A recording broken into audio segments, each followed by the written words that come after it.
এলাকার উন্নয়নের জন্য যিনি কাজ করবেন, সকলের সাথে যিনি ঐক্যমত্য পোষণ করে এই ফুলবাড়ি ইউনিয়নের 1 নং ওয়ার্ডকে ফুলে ফুলে সাজাবেন, এমন একটা মানুষকে আমরা সবাই যেন ভোট দিয়ে নির্বাচিত করি।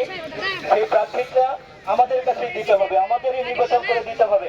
তো আপনাদের কাছে আমার অনুরোধ, বিগত সালে যারা এরকম ইউনিয়ন পরিষদের মেম্বার চেয়ারম্যান হয়েছেন, বিশেষ করে মেম্বার নির্বাচন এলাকায় যারা করেছেন, আমাদের এলাকার মানুষ এই 200-500 টাকার কাছে নিজের বিবেককে বিসর্জিত দিয়ে সারা বছর তার কাছে আমরা দায়বদ্ধ থাকি। এইরকম সারা বছর যদি আমার পান খেতে হয় নিজের টাকায়, সারা বছর যদি আমার চা খেতে হয় নিজের টাকায়, তাহলে আমি কেন আরেকজনের কাছে আমার বিবেককে বিসর্জন দিব, বিক্রি করে ফেলবো? এই দিকে আপনি একটু সচেতন থাকবেন।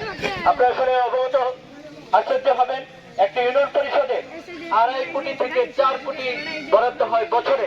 সেটা 9টা ওয়ার্ডে ভাগ করে দিলে কত টাকা করে পড়ে? আর একটা মেম্বার চেয়ারম্যান নির্বাচিত হতে গেলে 30 লক্ষ 40 লক্ষ টাকা খরচ করে তার এলাকার উন্নয়নটা করবে কি দিয়ে? আপনার বাড়িতে পাকা রাস্তা নেই, আমি আমার বাড়িতে যেতে পারি না, একটা ইটের শ্রমিকটাও নাই।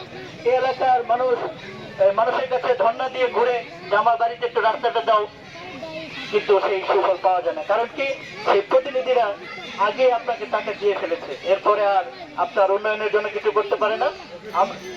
আর যেটুকুই আসে সেটা তো আমরা সবাই জানি। তারপর চরম বাস্তব, আমরা যেন প্রতিনিধি বাঁচে আমাদের বিবেককে বিসর্জিত না করি, আমরা যেন একটু সৎ থাকি, সারা বছর যেন আমরা সফল পাই, আমরা যেন বিধবা কার্ডটা সঠিকভাবে পাই, আমরা যেন এলাকার পাকা রাস্তা ফোর্ডিং কার্ড এগুলো যেন ভালোভাবে পাই, আমরা যেন হেলথ কার্ডটা সঠিকভাবে পৌঁছে দিতে পারি, আমরা যেন বয়স্ক ভাতার কার্ডটা সঠিক মানুষকে পৌঁছে দিতে পারি, কোন রকম স্বজনপ্রীতি না করে, কোন রকম দলীয় কথা চিন্তা না করে যেন এই কাজটা করে। এরকম একটা মানুষকে আমরা পরবর্তী সময়ে, এবার যেহেতু নতুন হাওয়া লেগেছে, আমরা সেই কাজটা করতে চাই। আমরা কি একমত আছি নাকি নাই? ধন্যবাদ সবাইকে। আজকে যিনি আমাদেরকে ডেকেছেন আমরা তার কথা শুনবো।